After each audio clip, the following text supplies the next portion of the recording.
Hi, my name is Scarlet and I am a nursing student here at APU.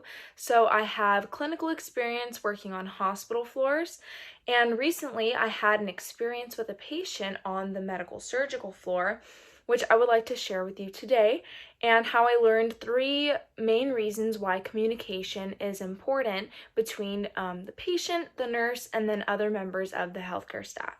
So, the patient that I'll be discussing today required a blood transfusion. And so he had low blood protein. And so, to replenish the protein in his blood, he needed to receive blood from a donor. So, that's kind of the backstory. So the first thing that my nurse and I did was we addressed the patient. We went into the room and we explained the procedure, giving him a chance to answer questions, ask questions, and so we would ensure that he knew exactly what was going on and that he was in control of his care. So this is my first learning experience in this process. I learned that it's extremely vital for the patient to understand what's going on and for the nurse to communicate to the patient.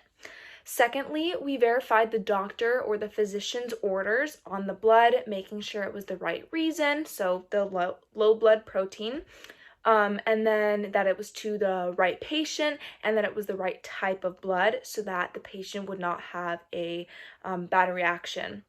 So this brought me to my second moment of realization that the communication between the doctor, the physician, or any other healthcare team member at all, and the nurse is extremely important for the patient to receive the right care and no mishaps happening.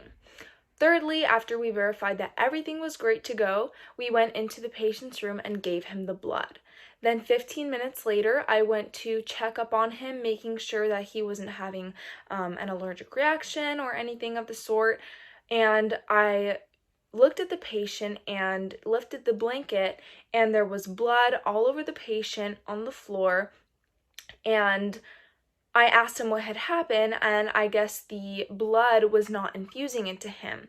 Due to this lack of communication between the patient and myself, the nurse, or any other team members on the floor, we were not able to catch this mistake. And so this brought me to my third point of realization that although we can inform the patient about everything, they also have to inform us about when they're confused or when something bad is happening. So overall, I learned that the communication between the nurse, other healthcare members, and the patient is extremely important in having a safe plan of care that runs smoothly on the floor, and so the patient can heal properly. Thank you.